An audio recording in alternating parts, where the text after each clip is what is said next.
기독교인들이 점을 보지 않는 이유는 하나님을 무시하는 행위이기 때문에 그렇습니다.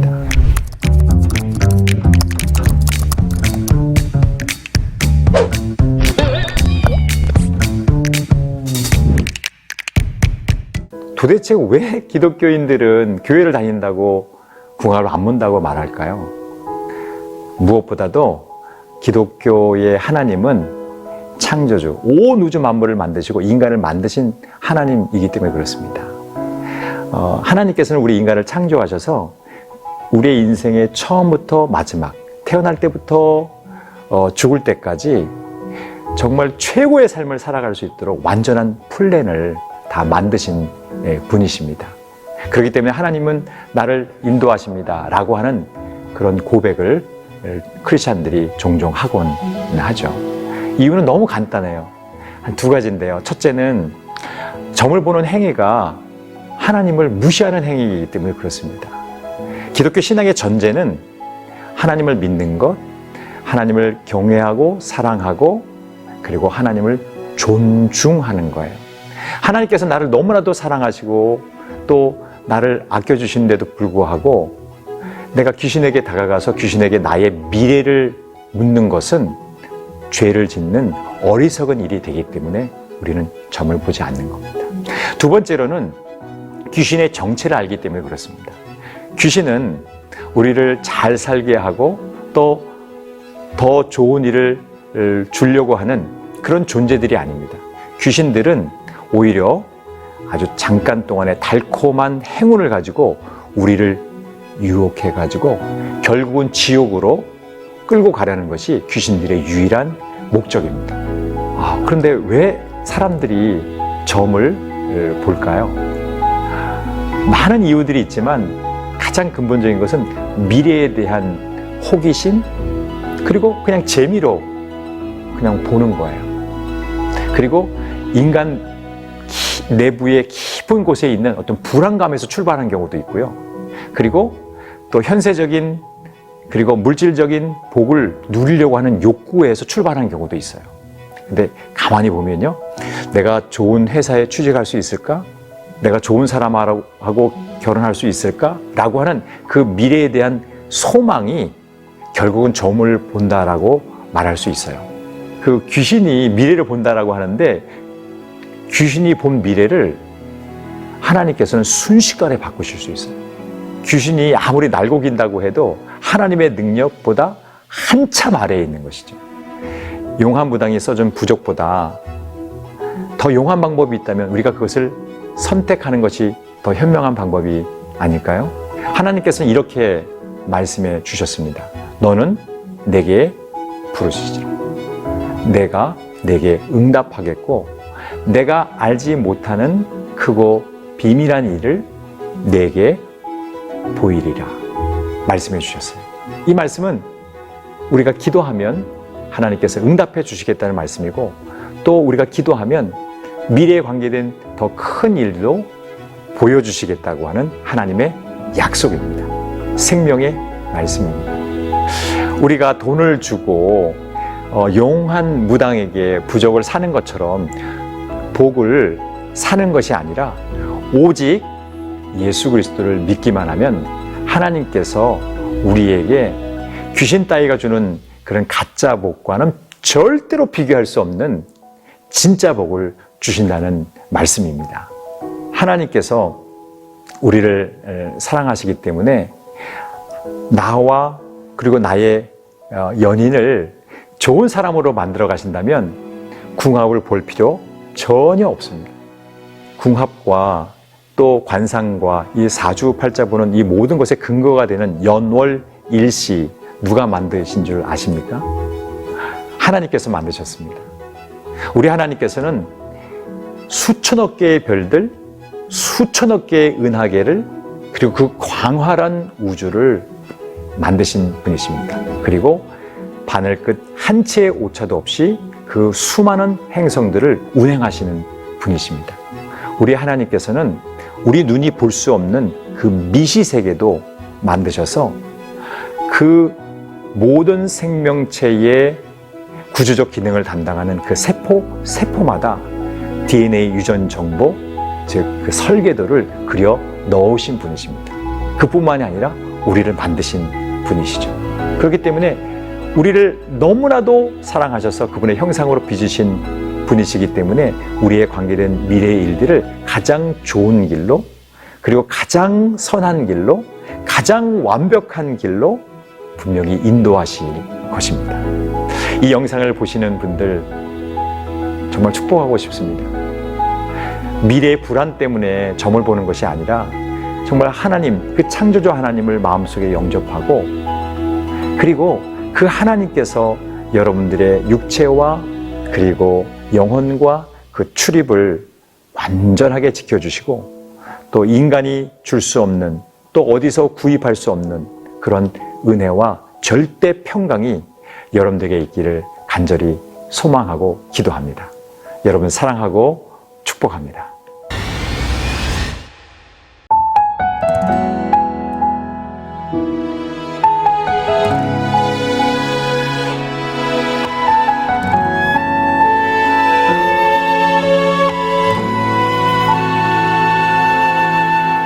이 세상을 살아가는 동안에 나의 힘을 의지할 수 없으니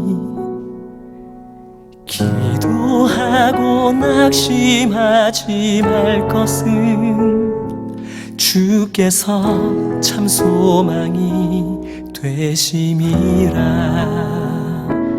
하나님의 꿈이 나의 비전이 되고 예수님의 성품이 나의 인격이 되고 성령님의 권능이 나의 능력이 되길 원하고 바라고 기도합니다.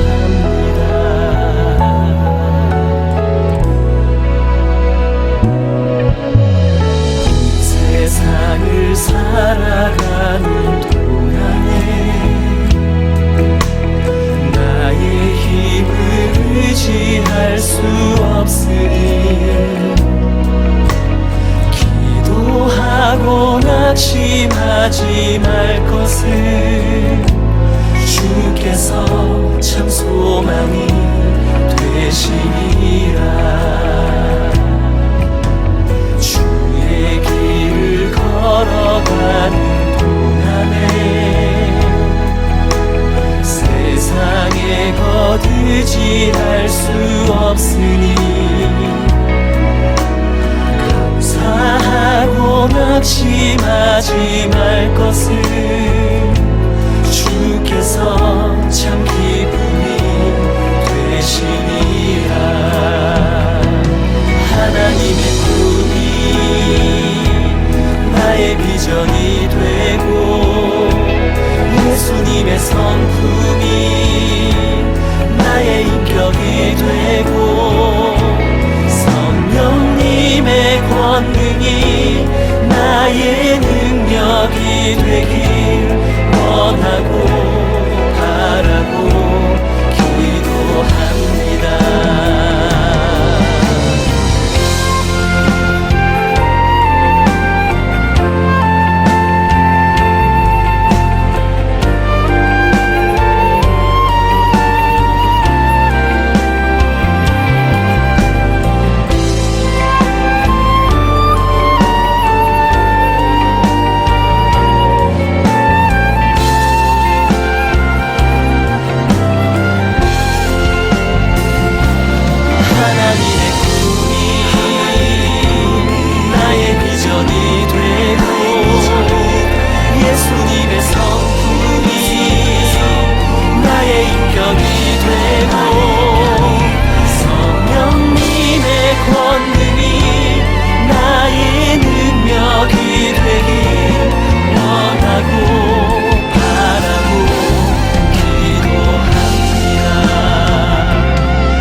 비전이 되고 예수님의 성품이 나의 인격이 되고 성령님의 권능이 나의 능력이 되길 원하고 바라고 기도합니다. 하나님의 꿈이 나의 비전이 되고 예수님의 성품이 나의 인격이 되고 성령님의 권능이 나의 능력이 되길 원하고 바라고 기도합니다. 원하고 바라고 기도합니다. 원하고 바라고 기도합니다.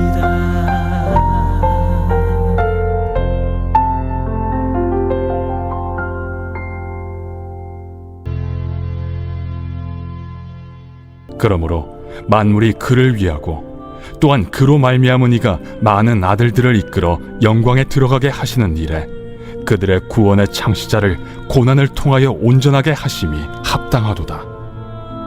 거룩하게 하시는 이와 거룩하게 함을 입은 자들이 다 한 근원에서 난지라. 그러므로 형제라 부르시기를 부끄러워하지 아니하시고 이르시되 내가 주의 이름을 내 형제들에게 선포하고 내가 주를 교회 중에서 찬송하리라 하셨으며 또다시 내가 그를 의지하리라 하시고 또다시 볼지어다 나와 및 하나님께서 내게 주신 자녀라 하셨으니 자녀들은 혈과 육에 속하였음에 그도 또한 같은 모양으로 혈과 육을 함께 지니심은 죽음을 통하여 죽음의 세력을 잡은 자 곧 마귀를 멸하시며 또 죽기를 무서워함으로 한평생 매여 종로로 타는 모든 자들을 놓아주려 하심이니 이는 확실히 천사들을 붙들어 주려 하심이 아니요 오직 아브라함의 자손을 붙들어 주려 하심이라. 그러므로 그가 범사의 형제들과 같이 되심이 마땅하도다. 이는 하나님의 일에 자비하고 신실한 대제사장이 되어 백성의 죄를 속량하려 하심이라. 그가 시험을 받아 고난을 당하셨은즉 시험 받는 자들을 능히 도우실 수 있느니라.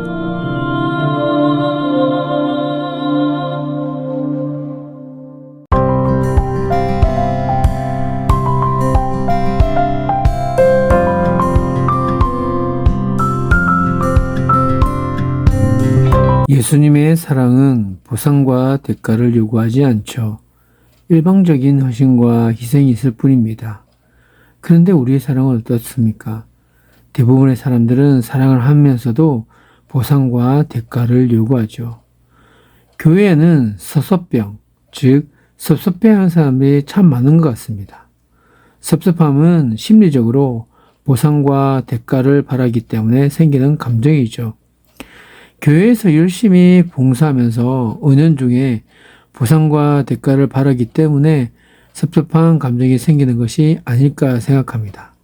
그러나 진정한 사랑은 보상과 대가를 바라지 않습니다. 헌신하는 그것으로 끝나는 것이죠. 희생하면 그것으로 끝나는 것입니다. 누가 알아줘서 사랑하고 알아주지 않아서 사랑하지 않는 것이 아니죠. 그저 하나님 앞에서 행한 것이기에 그것으로 끝나야 합니다. 헌금을 하면 그것으로 끝나야 하는 것이죠. 내가 헌금을 많이 했다고 해서 무슨 주주처럼 주식을 차지하는 것이 아니죠. 그냥 그것으로 끝나는 것입니다. 여러분, 이것이 바로 사랑과 헌신인 것입니다. 예수님은 우리의 죄를 씻어주신 구원의 대가를 요구하지 않으셨습니다. 무조건 일방적으로 희생하고 헌신해 주셨죠. 이것이 예수님의 자비이십니다. 우리의 구원을 위하여 예수님이 보여주신 긍휼과 자비의 모습이죠. 예수님의 사랑은 또한 신실합니다. 하나님은 변함없이 신실하신 분이시죠. 하나님은 사람이 아니시니 거짓말을 하지 않으시고 인생이 아니시니 후회가 없으시도다. 어찌 그 말씀하신 바를 행하지 않으시며 하신 말씀을 실행하지 않으시랴. 예수님은 우리를 구원하시기 위해 인간의 몸을 입고 인간의 환경과 처지로 오셨습니다. 그분이 이 세상에 오셔서 보여주신 모습은 한마디로 신실함이었습니다.